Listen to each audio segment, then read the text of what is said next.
O Object Manager. O Object Manager é uma classe de serviço do Magento que instancia os objetos do Magento e suas dependências. Ele utiliza do Dependency Injection para definir as implementações concretas das dependências. O Object Manager não deve ser uma dependência em suas classes, pois ele instancia todas as dependências indiretamente, e é uma camada que, em algum momento, pode ser substituída na aplicação.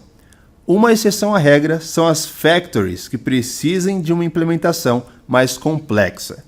Resumindo esse texto, o Object Manager é uma camada que utiliza do Dependency Injection para poder instanciar as classes.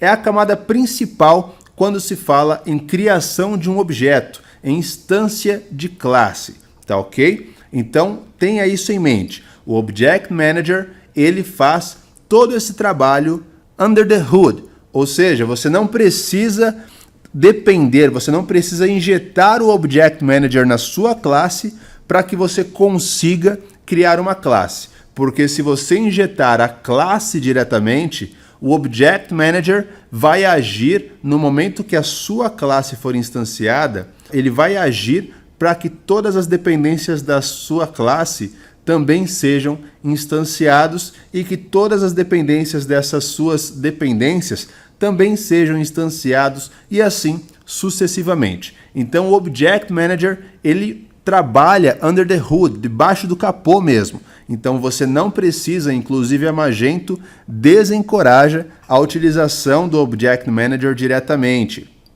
Existem formas de você injetar o Object Manager na sua classe e existem formas de você obter uma instância do Object Manager dentro da sua classe também, mas aí você estaria regredindo para o desenvolvimento no Magento 1. O Magento 2 ele tem uma proposta muito mais avançada de desenvolvimento do que no Magento 1, e isso significa uma regressão, ok?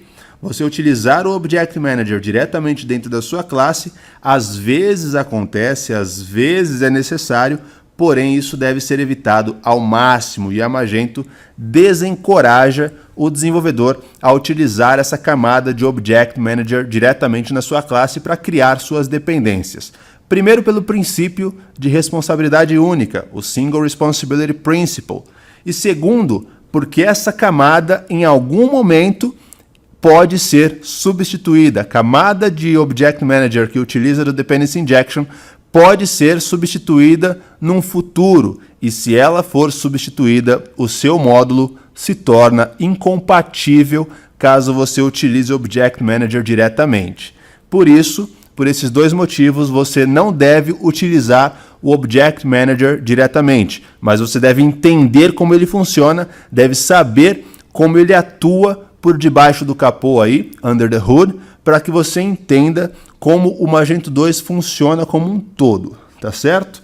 Então nós vamos falar um pouco mais de Object Manager na prática. Vamos mostrar aí um pouquinho mais para frente nas próximas aulas o Object Manager sendo utilizado para a criação de classes.